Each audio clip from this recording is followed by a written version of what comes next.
Hello dear friends. नमस्ते सभी को। कैसे हैं आप सभी? मैं आशा करती हूँ सबको ये रीडिंग, ये बुक बहुत पसंद आ रही होगी, क्योंकि ये बुक है ही इतनी अच्छी। राइट।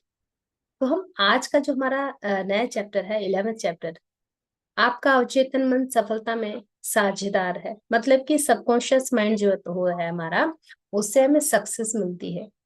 सफलता का सच्चा आंतरिक अर्थ जीवन में सफल बनना है। इस धरती पर दीर्घकालीन शांति, खुशी और सुख पाने को सफलता की संज्ञा दी जा सकती है। इनका अनुभव ही वह अनंत जीवन है जिसके बारे में ईसा मसीह ने कहा है। जीवन की सच्ची चीजें जैसे शांति, सद्भाव, अखंडता, सुरक्षा और खुशी अमूर्त हैं। हमारे जो वेद पुराण हैं उनके अंदर भी जो सफल है जीवन है, उसकी परिभाषा में यही सब है कि खुशियां हो, सद्भाव हो, शांति हो। सिर्फ धन ही धन नहीं कि धन के पीछे हम भागे जा रहे हैं। तो आज की जो परिभाषा है धन के लिए, सफल होने की परिभाषा क्या है आजकल की? जिसके पास में गाड़ी है, बंगला है, बहुत पैसा है, वही सफल है, बहुत रुतबा है। ये चीजें जरूरी नहीं होती, क्योंकि क्या होता है, जो ऐसे बहुत सारे लोग होते हैं जिनके पास में सब कुछ है, ये सब कुछ है, लेकिन उनके रिश्ते, उनके पास में खुशी, शांति नहीं है। राइट। तो एक जो सफल जीवन है ना, उसके अंदर क्या है, वो सब कुछ खुशियां, एक सुख हो, सद्भाव, अच्छे रिश्ते, सब कुछ उसके अंदर आता है, आपकी हेल्थ, सब कुछ। वो है सफल जीवन। इन गुणों पर मनन करने से स्वर्ग के खजाने हमारे सबकॉन्शियस में उतर आते हैं। यही वह सच्ची जगह है जहां पर ना ही तो घुन लगता है, ना जंग लगता है, और ना ही चोर उसे चुरा सकते हैं। राइट। तो हम पढ़ते हैं आगे। सफलता के 3 पायदान। सफलता की अति महत्वपूर्ण पहली पायदान उस काम का पता लगाना और करना है जिससे आप प्रेम करते हैं। सबसे पहले यदि आप अपने जीवन में सफल होना चाहते हैं तो आप सबसे पहले ये पता लगाओ कि कौन सा काम करने पर आपको अच्छा लगता है। ठीक है। जब तक आप अपने काम से प्रेम न करते हो, तब तक संभवतः आप उसमें खुद को सफल नहीं मानेंगे, भले ही दुनिया आपको बहुत सफल करती हो। काम से प्रेम होने पर आपके मन में उसे करने की गहरी इच्छा होती है। अगर कोई युवती मनोचिकित्सक बनने की इच्छा रखती हो तो डिप्लोमा लेकर उसे दीवार पर टांग लेना ही काफी नहीं है। मान लीजिए कोई चाहता है कि वो मनोचिकित्सक बन जाए, तो सिर्फ ये नहीं कि उसे जो डिप्लोमा मिला और उसने उसकी तस्वीर दीवार पे टांग ली। वह उस क्षेत्र में काम करना चाहेगी, सम्मेलनों में भाग लेगी और मस्तिष्क तथा इसकी कार्यविधि का अध्ययन करती रहेगी। वह दूसरे क्लिनिकों में जाएगी, नई से नई वैज्ञानिक जर्नल पढ़ेगी। दूसरे शब्दों में वह इंसानी कष्ट को कम करने के नवीनतम तरीकों के बारे में ज्ञान हासिल करती रहेगी। क्यों? क्योंकि वह अपने रोगियों के हितों को सर्वोच्च प्राथमिकता देती है। राइट। लेकिन हो सकता है ये शब्द पढ़कर आप ये सोचने लगे कि मैं पहला कदम नहीं उठा सकता। मतलब कि मैं, मुझे मालूम ही नहीं है कि मैं, मुझे क्या पसंद है, ऐसी कौन सी चीज है कि जो मैं, जिसे मैं प्रेम करूं, क्योंकि मैं नहीं, यही नहीं जानती हूँ कि मुझे, मैं करना क्या चाहती हूँ। मुझे ये पता ही नहीं है कि मैं किस काम से प्रेम करता हूँ। मैं कोई क्षेत्र कैसे चुन सकता हूँ जिससे मैं प्रेम करूं।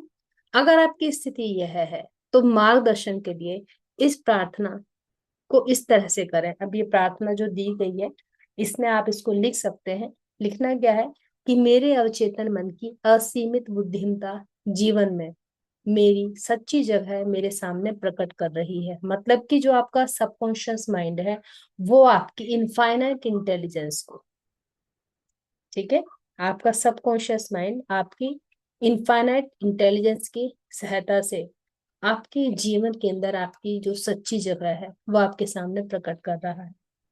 शब्दों को बहुत ध्यान से लिखिएगा। मेरे अवचेतन मन की असीमित बुद्धिमत्ता जीवन में मेरी सच्ची जगह मेरे सामने प्रकट कर रही है।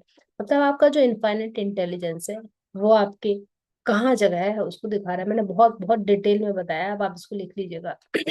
इस प्रार्थना को धीरे धीरे सकारात्मक तरीके और प्रेम से अपने सबकॉन्शियस मन के सामने दोहराएं। जब आप आस्था और विश्वास से जुटे रहेंगे तो आपको भावना, संकेत या किसी निश्चित दिशा में प्रवृत्ति के रूप में जवाब मिलेगा। कुछ ना कुछ आपको संकेत मिल जाएगा। यह स्पष्टता और शांति से तथा आंतरिक मौन जागरूकता से आपके सामने प्रकट हो जाएगा। नंबर 2 क्या करना है? पहला तो आपने ये कर लिया, राइट, कि आपने पता लगा लिया कि कौन सा काम मुझे ऐसा है जिससे मैं प्रेम करता हूँ या करती हूँ। नंबर 2 क्या करना है? सफलता की दूसरी पायदान काम की किसी विशिष्ट शाखा में विशेषज्ञता हासिल करना है। मतलब अब आपको क्या करना है? स्पेशलाइजेशन करना है, उसमें उत्कृष्ट बनने की इच्छा रखनी है कि मैं इसमें स्पेशल हो जाऊं। मान लें कोई विद्यार्थी केमिस्ट्री के क्षेत्र को पेशे के रूप में चुनता है, ठीक है, उस सब्जेक्ट में उसे एक क्षेत्र की किसी एक शाखा पर अपना ध्यान केंद्रित करना चाहिए और अपना सारा समय तथा ध्यान उसी चुने हुए क्षेत्र पर केंद्रित करना चाहिए ताकि वह उसका विशेषज्ञ बन जाए। उससे उत्साह के कारण वह अपने क्षेत्र में ज्यादा से ज्यादा जानकारी हासिल करना चाहेगा। अगर संभव हो तो वह बाकी सबसे ज्यादा जानने की कोशिश करेगा। उसे अपने काम में बहुत उत्साहपूर्ण दिलचस्पी लेनी चाहिए और उसके मन में दुनिया की सेवा करने की इच्छा होनी चाहिए। यहाँ एग्जाम्पल हम ऐसे मान लेते हैं, मान लीजिए मैं वीडियोस बनाती हूँ, मुझे एडिटिंग इतनी अच्छी तरह से नहीं आती, लेकिन हाँ मुझे अपने कंटेंट से बहुत प्यार होता है। मेरा मन करता है कि जो भी जानकारी मेरे पास है वो मैं आप तक पहुंचाऊं। तो मैं पूरी कोशिश करती हूँ कि मैं जो मेरे पास में है, जितना जानकारी मेरे पास में है, मैं बुक्स को पढ़ करके, मनन करके, चिंतन करके आप लोगों तक पहुंचाऊं। तो मैं कोशिश करती हूँ कि ये मेरी स्पेशलिटी बन जाए। या मैं ध्यान करती हूँ तो वो ध्यान में मैं ज्यादा से ज्यादा अपने आप को एकाग्र करूँ और उसको अपने बढ़ाऊं उस चीज को, राइट। तो मैं किस चीज पे ध्यान दूंगी? जो मेरी बेस्ट चीज है। तो वैसे ही आप देखें कि आपका कौन सी चीज ऐसी है जिसको आप बहुत ज्यादा प्यार करते हो, तो उस वाली एक चीज को आप स्पेशलाइज कर लें अपनी चीज को। एक अगर चीज कम भी है तो चल जाएगी, कोई उसमें प्रॉब्लम वाली बात नहीं है, राइट। तो जो सबसे महान है उसे सेवक बनना होगा।